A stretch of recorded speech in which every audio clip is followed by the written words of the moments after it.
কালকে আমাদের রান্না পুজোর রান্না ছিল, কিন্তু আজকেই ছিল মেন খাওয়া দাওয়া।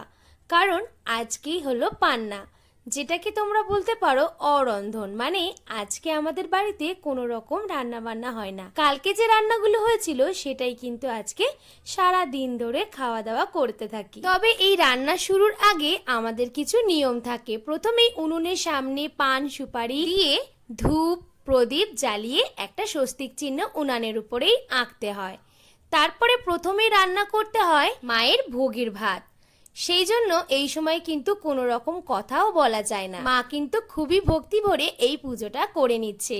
এই পুজোটা শেষ হয়েছে, তখন কিন্তু বোন আবার ভিডিও কল করেছে। যেহেতু বোন রান্না পুজোয় আসতে পারেনি, তাই ভিডিও কলের মাধ্যমেই এই পুজোটা দেখলো। এরপরে মা পাতা দিয়ে জ্বালিয়ে উনুনটাকে ধরাবে। আর এরপর থেকে এখন কিন্তু যতক্ষণ না পর্যন্ত এই রান্নাটা হচ্ছে, মা কথাও বলবে না। ভোগের ভাত হয়ে গেছে। এরপর মা চিংড়ি মাছ ভেজে কুমড়োর তরকারিটা করতে বসে গেছে। আর আমি এদিকে গ্যাস জ্বালিয়ে দিয়ে বসে গেছি মাছ ভাজতে। আর মাসিমণি ভাজছে আলু।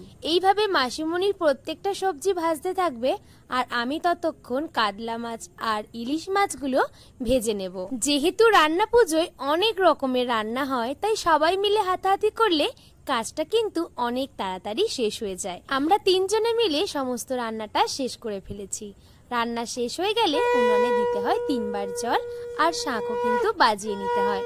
তো আমাদের রান্না শেষ হয়ে গেছে, শাঁখটাও বাজিয়ে দিয়েছে। এরপর কিন্তু ঠাকুরের জন্য আলাদা করে সমস্ত খাবার তুলে রাখতে হয়। তারপর আমরা রাতে সবাই মিলে বসে একসাথে খাওয়া দাওয়া করি। এটাকে আমাদের চলতি কথায় হাড়পান্না বলা হয়। ইলিশ মাছের তেল দিয়ে আর সমস্ত ভাজাভুজি দিয়ে আমাদের রাতের খাবার কমপ্লিট। আজকের সকালে উনানে গোবর দিয়ে একটা মনসা ডাল দিয়ে পুজো করতে হয়। এরপর সকালে পুজো করবার আগে সমস্ত হাঁড়িতে শ্যাফলার মালা আর এই স্বস্তিক চিহ্ন কিন্তু এঁকে দিতে হয়। পাথরের একটা থালাতে ভোগ আর সমস্ত যা যা রান্না হয়েছে তা দিয়ে কিন্তু নিবেদন করতে হয়। সঙ্গে দিতে হয় ফল মিষ্টি, আর 7 পুরুষের জন্য 7টা পাতায় করে সমস্ত খাবার কিন্তু নিবেদন করতে হয়। এরপরে এগুলোকে পুকুরের জলে ভাসিয়ে দিতে হয়। মা ভালো করে পুজো করে নমস্কার করে নিল। এরপর কিন্তু আমরা খেতে পারবো। রান্না পুজোয় আমাদের কি কি রান্না হয় তা একবার তোমাদের সঙ্গে শেয়ার করি। ভাত তো করা হয়, তারপর সেটাকে জল ঢেলে পান্তা ভাত করা হয়।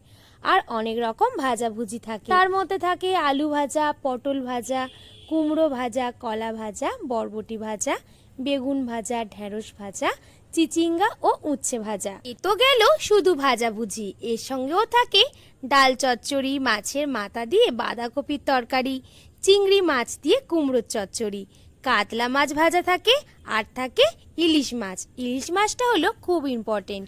ইলিশ মাছ ছাড়া কিন্তু আমাদের রান্না পুজো হয় না। এছাড়াও শেষ পাতে মিষ্টান্নর মধ্যে থাকে পায়েস আর নারকেলের এক ধরনের মিষ্টি।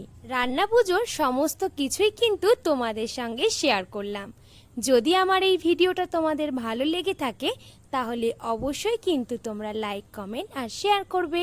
আর যদি আমার চ্যানেলে নতুন হয়ে থাকো, তাহলে অবশ্যই আমার চ্যানেলটাকে সাবস্ক্রাইব করে দাও, আর পাশে থাকা বেল আইকনটাকে ক্লিক করে দাও, যাতে সবার আগে নোটিফিকেশনটা তোমাদের কাছে পৌঁছে যায়। রান্না পুজোর ভিডিওগুলোকে খুব বেশি পছন্দ করো, তাই তোমাদের সঙ্গে রান্না পুজোর পুরো ভিডিওই শেয়ার করলাম। এইভাবেই তোমরা পাশে থেকো। ধন্যবাদ।